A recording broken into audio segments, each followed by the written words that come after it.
علیکم ورحمۃ اللہ وبرکاتہ۔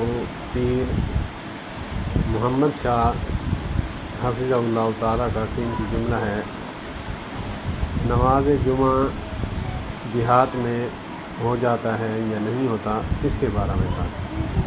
ایک مسجد ہے ہمارے شہر سے ہٹ کر ہے، نیو مسجد بنائی انہوں نے، تو وہاں آئے بیان کیا تو کہا پہلی بات یہی تھی کہ امام ابو حنیفہ رحمۃ اللہ علیہ تعالیٰ کا جو فتویٰ ہے کہ دیہات گاؤں میں جمعہ نہیں ہوتا، اس کی ریزن اور اس کی وجہ ہے۔ وہ کیا ہے کہ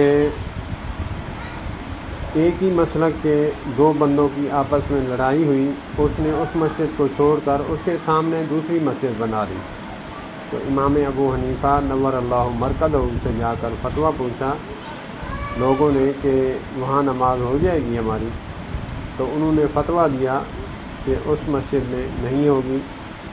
انہوں نے شرطیں لگا دیں کہ شرط یہ ہے کہ جامع مسجد ہو اور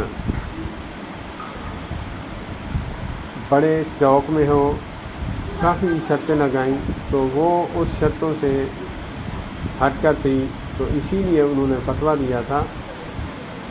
اور مولانا پیر محمد شاہ حفظہ اللہ تعالیٰ فرماتے ہیں کہ وہ فتویٰ خاص ایک سچویشن کے ساتھ دیا ہوا ہے، نہ کہ عمومی ہے کہ ہر جگہ ہر گاؤں میں مسجدیں غیر آباد پڑی رہیں، جمعہ نہیں ہو سکتا، ایسا ہرگز نہیں ہے۔ اللہ پاک مولانا پیر محمد شاہ صاحب کو بہت لمبی زندگی عطا فرمائے۔ اللہ پاک مزید ان سے اپنے نانا کی شریعت کا کام لے۔ اللہ پاک ہمیں بھی عمل کی توفیق عطا فرمائے۔ والسلام علیکم ورحمۃ اللہ وبرکاتہ۔ اکثر ہم اہل حدیث عوام الناس تنقید کرتے ہیں اس بات پہ، میں بھی تنقید کرتا رہا۔ تقریباً 10 سال کے عرصہ تک میں نے جو ہے تحقیق بھی کی اور ان پر تنقیدیں بھی کرتا رہا۔ اللہ پاک نے مسلکی تعصب کی پٹی اتاری، اور جو چشمہ پہنا ہوا تھا اپنے سوا، اپنے مسلک کے سوا کوئی اچھا نہیں لگتا تھا، اللہ پاک نے کرم فرمایا، کیونکہ میں نے سوچا کہ شفاعت نبی پاک صلی اللہ علیہ وآلہ وسلم نے کروانی ہے، نہ کہ کسی مسلک نے۔ اللہ پاک سب کو یہ سوچ عطا فرمائے۔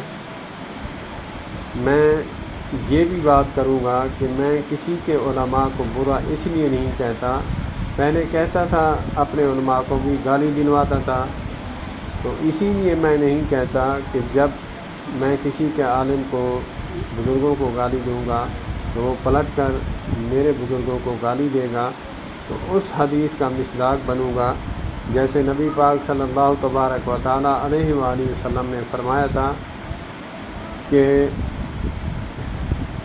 ایک بیٹا ہے وہ اپنے والدین کو خود گالی دیتا ہے۔ صحابہ کرام رضوان اللہ علیہم اجمعین نے ان کو اشتیاق ہوا، یا رسول اللہ فداک ابی و امی، کون ایسا شخص ہے جو اپنے والدین کو گالی دے گا؟ فاسق فاجر بھی ہو وہ بھی تو نہیں دے گا۔ آقا فرماتے ہیں میرے پیارے، بات یہ ہے کہ گالی جو ہے وہ گیند کی طرح ہے، اگرچہ کسی کے والدین کو گالی دے گا پلٹ کر وہ بھی دے گا، تو اس کا ذریعہ وہ بنا، تو اس لیے اس نے خود اپنے والدین کو گالی دی ہے۔ تو میں اس حدیث کو جب میں نے پڑھا، سنا علماء سے، تو میں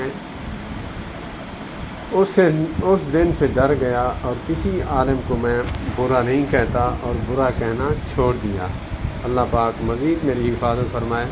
والسلام علیکم ورحمۃ اللہ وبرکاتہ۔